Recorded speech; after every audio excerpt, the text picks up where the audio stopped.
Bonjour à tous, petite présentation de ma nouvelle acquisition, une Mercedes SLK 230 compresseur, 193 chevaux. Donc ce modèle-ci est de 99, c'est une phase 1 qui totalise 234 000 km.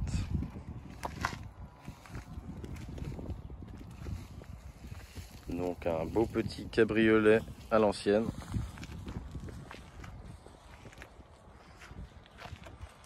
Donc pour la petite histoire, je l'ai acheté à un retraité qui l'a entreposé en garage depuis 2018. Et le problème c'est que il est parti vivre en Espagne. Et avant de partir en Espagne, il a monté le garage autour de la Celica. Donc quand je suis allé l'acheter, j'ai passé 2 heures avec le monsieur pour démonter le garage parce qu'il n'avait pas fait de porte de sortie. Donc c'était super quoi. Donc voilà le tour de véhicule, assez propre, on peut dire. Bon, loin d'être neuf quand même. Pour les défauts, on voit des pocs dans l'aile.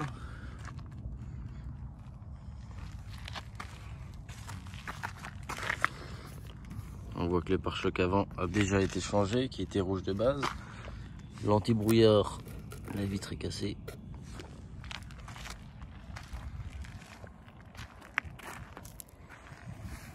Elle est dans son jus.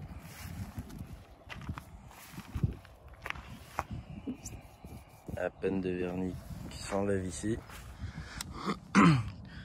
Les pneus arrière sont morts.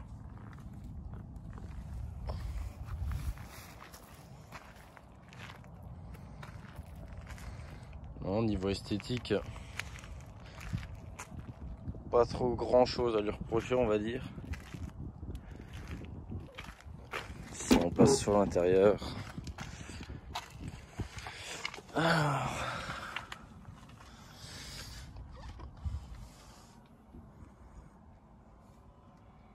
Ce que j'adore dans cette SLK, c'est la forme des sièges.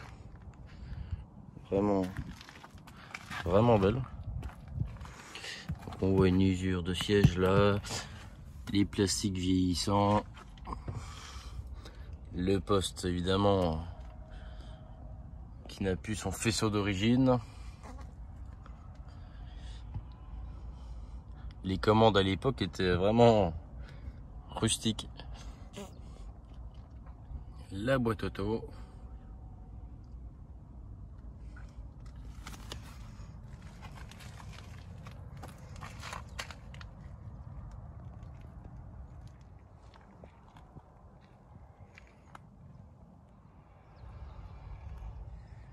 Nous avons même des fans ici. Bonjour à tous. Ça va les copines? La Mercedes vous plaît?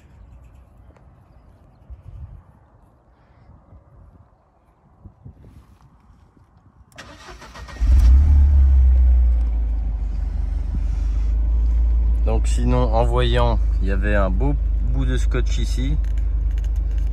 Et il y a un voyant ABS qui apparaît. Hop. Le monsieur avait mis, enfin pas le monsieur, le propriétaire d'avant avait mis un bout de scotch ici en pensant que personne n'allait y voir. Mais si. Allez, on passe au compartiment moteur. Donc la maladie aussi de Séverin. Hop. Obligé de le relever à la main.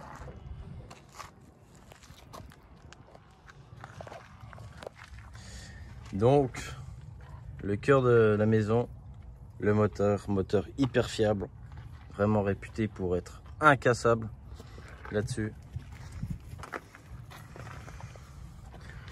Donc vraiment dans son jus aussi, on va dire. Le proprio me disait que le ventilo ne tournait quasiment plus et que c'était la sonde de température à changer. Du coup il a Avant de partir de chez lui, on a fait un système branché sur la batterie pour déclencher le ventilateur. Mais tout à l'heure, j'ai tout rebranché comme à l'origine et puis il ventile très bien. Donc voilà.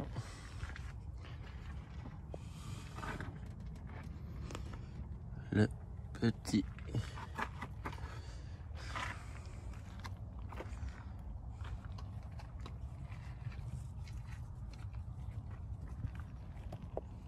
Ensuite, en défaut, j'avais même pas remarqué sur place.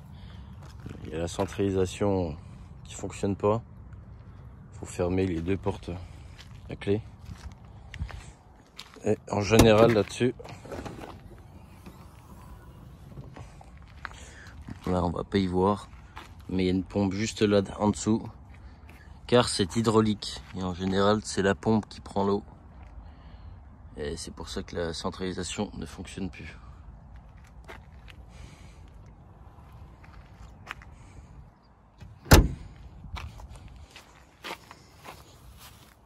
On est vers des vaches, il y a des mouches au large. Et surtout, point très important avant d'acheter ce véhicule, tester la capote au moins 4 fois. Donc moi, elle fonctionne très bien. Le seul défaut, on va dire, c'est que cette vitre-là, je suis obligé de la descendre manuellement. La capote fonctionne très bien, mais à la fin, je suis obligé de remonter ou descendre cette vitre-là manuellement. Allez, c'est parti, on recapote et on décapote.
Donc c'est un véhicule qui est extrêmement agréable à conduire,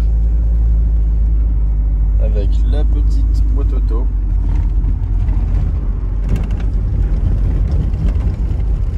C'est vraiment pas un foot de guerre. Les 193 chevaux sont assez linéaires, je trouve. C'est vraiment un véhicule pour se balader tranquillement. Après, quand on appuie, ça répond plutôt pas mal, mais la sonorité est jolie.